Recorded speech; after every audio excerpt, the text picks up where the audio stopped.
नमस्कार दोस्तों, knowledge sprout में आपका एक बार फिर से स्वागत है। भारत की आजादी की लड़ाई एक ऐसा महाकाव्य है जिसमें अनगिनत नायक, विचारधाराएं और बलिदान की गाथाएं शामिल हैं। यह कोई एक सीधी सादी कहानी नहीं, बल्कि कई धाराओं का संगम थी। जब भी हम स्वतंत्रता संग्राम का जिक्र करते हैं तो हमारे जहन में तुरंत महात्मा गांधी के नेतृत्व में कांग्रेस का अहिंसक आंदोलन, भगत सिंह और चंद्रशेखर आजाद जैसे क्रांतिकारियों का अदम्य साहस और सुभाष चंद्र बोस की आजाद हिंद फौज का शौर्य उभर आता है। ये वो चेहरे हैं, वो आंदोलन हैं जिन्हें हम इतिहास की किताबों में पढ़ते आए हैं और जिनके बलिदान को पूरा देश नमन करता है। ये राजनीतिक स्वतंत्रता के लिए सीधी लड़ाई लड़ रहे थे, लेकिन इसी दौर में एक और विचारधारा पनप रही थी, सांस्कृतिक राष्ट्रवाद की। और इसी विचारधारा की नींव पर 1925 में नागपुर में डॉक्टर केशव बलिराम हेडगेवार ने राष्ट्रीय स्वयंसेवक संघ यानी आरएसएस की स्थापना की। आरएसएस का घोषित उद्देश्य राजनीति से दूर रहकर हिंदू समाज को संगठित करना, उनमें अनुशासन और चरित्र का निर्माण करना था, ताकि एक मजबूत राष्ट्र की नींव रखी जा सके। यहीं से एक बड़ा और जटिल सवाल खड़ा होता है, एक ऐसा सवाल जो आज भी भारतीय राजनीति और समाज में गूंजता है।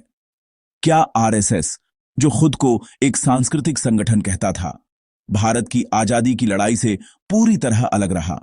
या फिर क्या उनका राष्ट्र निर्माण का तरीका भी परोक्ष रूप से स्वतंत्रता संग्राम में एक योगदान था? दावे और प्रतिदावे दोनों ही बहुत मजबूत हैं। एक पक्ष का मानना है कि आरएसएस ने स्वतंत्रता आंदोलन में हिस्सा नहीं लिया और कई बार तो अंग्रेजों का साथ भी दिया। वहीं दूसरा पक्ष यह दलील देता है कि आरएसएस के स्वयंसेवकों ने व्यक्तिगत स्तर पर कई आंदोलनों में भाग लिया और उनका असली काम देश के चरित्र का निर्माण करना था, जो किसी भी राजनीतिक आंदोलन से ज्यादा महत्वपूर्ण था। तो सच्चाई क्या है? क्या आरएसएस की भूमिका को जानबूझकर नजरअंदाज किया गया, या फिर इतिहास में उनकी कोई सक्रिय भूमिका थी ही नहीं?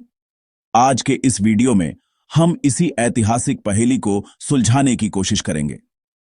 हम तथ्यों, दस्तावेजों और अलग अलग दृष्टिकोणों के आधार पर यह पड़ताल करेंगे कि 1947 से पहले भारत की आजादी की लड़ाई में आरएसएस की वास्तविक भूमिका क्या थी।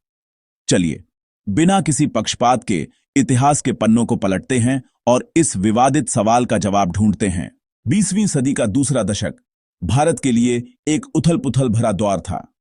1920 का असहयोग आंदोलन अपने चरम पर पहुंचकर थम चुका था और खिलाफत आंदोलन के बाद देश के कई हिस्सों में सांप्रदायिक तनाव की खबरें आ रही थीं।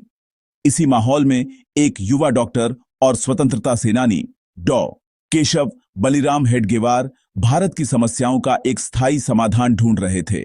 डॉ. हेडगेवार खुद एक समर्पित क्रांतिकारी और कांग्रेस के सक्रिय सदस्य थे। उन्होंने 1920 के असहयोग आंदोलन में भी बढ़ चढ़कर हिस्सा लिया था, जिसके लिए उन्हें 1 साल की जेल भी हुई। लेकिन जेल से बाहर आने के बाद उनका तत्कालीन राजनीतिक तरीकों से मोहभंग होने लगा। उन्हें लगा कि सिर्फ अंग्रेजों को देश से बाहर निकाल देना ही काफी नहीं है। असली आजादी तब मिलेगी जब भारतीय समाज अपनी आंतरिक कमजोरियों जैसे अनुशासनहीनता, सामाजिक कुरीतियों और जातिगत भेदभाव से मुक्त होगा। इसी गहरी सोच और एक नए दृष्टिकोण के साथ 1925 में विजयादशमी के पावन दिन डॉ. हेडगेवार ने नागपुर में अपने घर पर कुछ राष्ट्रचिंतक साथियों के साथ एक बैठक की। यहीं पर राष्ट्रीय स्वयंसेवक संघ यानी आरएसएस की नींव रखी गई। संघ की स्थापना का उद्देश्य कोई राजनीतिक दल बनाना या सत्ता हासिल करना नहीं था। इसका एकमात्र और स्पष्ट लक्ष्य था हिंदू समाज को संगठित, अनुशासित और शक्तिशाली बनाना, ताकि वह राष्ट्र के पुनर्निर्माण का आधार बन सके। हेडगेवार का मानना था कि सदियों की गुलामी ने हिंदू समाज के आत्मविश्वास और चरित्र को कमजोर कर दिया है। इसलिए राजनीतिक स्वतंत्रता से पहले एक सामाजिक और सांस्कृतिक पुनर्जागरण की आवश्यकता है। इस महान लक्ष्य को प्राप्त करने के लिए शाखा की एक अनूठी पद्धति विकसित की गई। शाखा यानी एक ऐसा केंद्र जहां स्वयंसेवक रोजाना 1 घंटे के लिए मिलते थे। यहां शारीरिक व्यायाम, खेल, देशभक्ति के गीत और सबसे महत्वपूर्ण बौद्धिक चर्चाएं होती थीं। इसका मूल मंत्र था व्यक्ति निर्माण से राष्ट्र निर्माण। इसी मूल सिद्धांत के कारण अपनी स्थापना के बाद आरएसएस ने खुद को दिन प्रतिदिन की राजनीति और कांग्रेस के नेतृत्व वाले आंदोलनों से रणनीतिक रूप से दूर रखा। उनकी पूरी ऊर्जा और संसाधन समाज की जड़ों को मजबूत करने, युवाओं में अनुशासन, निस्वार्थ सेवा और राष्ट्र के प्रति अटूट समर्पण का भाव जगाने पर केंद्रित थे। उनका दृढ़ विश्वास था कि अगर समाज एक संगठित और मजबूत इकाई बन जाए तो भारत को एक शक्तिशाली राष्ट्र बनने से कोई नहीं रोक सकता। अब सवाल है, जब पूरा देश आजादी की लड़ाई में शामिल था तो आरएसएस कहां था? 1930 के दशक के सविनय अवज्ञा आंदोलन में और 1942 के भारत छोड़ो आंदोलन में आरएसएस ने संगठनात्मक रूप से भाग नहीं लिया। हां, व्यक्तिगत स्तर पर कुछ स्वयंसेवक कांग्रेस या क्रांतिकारियों से जुड़े, लेकिन आरएसएस की आधिकारिक नीति थी राजनीतिक आंदोलनों से दूरी। ब्रिटिश सरकार के अभिलेखों, रिकॉर्ड्स में भी आरएसएस को अक्सर एक सामाजिक सांस्कृतिक संगठन बताया गया है, न कि विद्रोही या क्रांतिकारी संगठन। आरएसएस का दावा है कि उन्होंने समाज को संगठित करके अप्रत्यक्ष रूप से आजादी के संघर्ष को मजबूती दी। उनका मानना था कि सामाजिक अनुशासन और संगठन शक्ति ही असली स्वतंत्रता का आधार है। लेकिन दूसरी ओर इतिहासकारों और आलोचकों का कहना है कि स्वतंत्रता संग्राम का अर्थ केवल समाज सुधार नहीं था, बल्कि ब्रिटिश हुकूमत से सीधा संघर्ष करना था। और इस दृष्टि से आरएसएस का योगदान बहुत कम या लगभग नगण्य माना जाता है। तो दोस्तों, इस पूरे विश्लेषण के बाद निष्कर्ष क्या निकलता है? ऐतिहासिक तथ्यों और दस्तावेजों की रोशनी में देखें तो एक बात बिल्कुल स्पष्ट हो जाती है।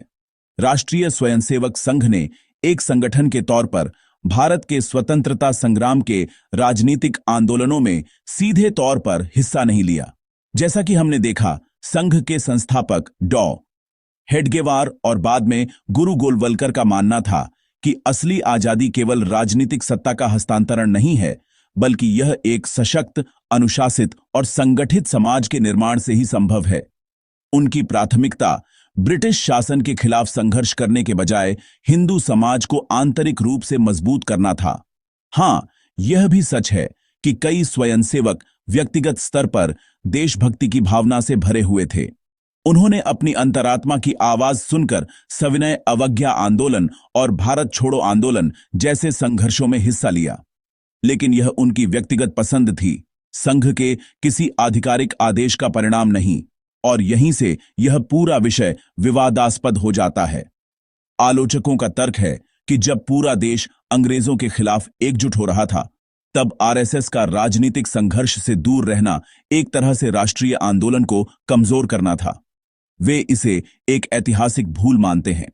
दूसरी ओर आरएसएस के समर्थक कहते हैं कि संघ उस वक्त राष्ट्र निर्माण के एक ज्यादा गहरे और दूरगामी मिशन पर काम कर रहा था। उनका मानना है कि चरित्र निर्माण और सांस्कृतिक एकता के बिना मिली आजादी खोखली होती। वे इसे एक अलग लेकिन महत्वपूर्ण राष्ट्रवादी योगदान के रूप में देखते हैं। इसलिए जब हम भारत की आजादी की गाथा का मूल्यांकन करते हैं तो आरएसएस की भूमिका को अप्रत्यक्ष और वैचारिक धरातल पर सीमित मानना ही सबसे सटीक होगा। स्वतंत्रता का वास्तविक और सीधा श्रेय तो महात्मा गांधी, जवाहरलाल नेहरू, सरदार पटेल जैसे नेताओं, भगत सिंह और सुभाष चंद्र बोस जैसे क्रांतिकारियों और उन लाखों गुमनाम सत्याग्रहियों को ही जाता है जिन्होंने सड़कों पर उतरकर, लाठियां खाकर और अपनी जान की बाजी लगाकर हमें आजादी दिलाई। आपकी इस बारे में क्या राय है? क्या आरएसएस का रास्ता राष्ट्रभक्ति का एक अलग रूप था, या यह स्वतंत्रता संग्राम में एक छूका हुआ अवसर था? हमें नीचे कमेंट्स में अपने विचार जरूर बताएं। दोस्तों, यह थी आरएसएस और भारत की आजादी की लड़ाई से जुड़ी वास्तविकता। आपकी क्या राय है? क्या आपको लगता है कि समाज को संगठित करना भी स्वतंत्रता संग्राम का एक हिस्सा था, या फिर असली योगदान वही है जो ब्रिटिश हुकूमत के खिलाफ सीधा संघर्ष करके दिया गया? अपने विचार कमेंट सेक्शन में जरूर लिखें। अगर वीडियो पसंद आई हो तो लाइक और शेयर करें और नॉलेज स्प्राउट चैनल को सब्सक्राइब करना न भूलें। धन्यवाद।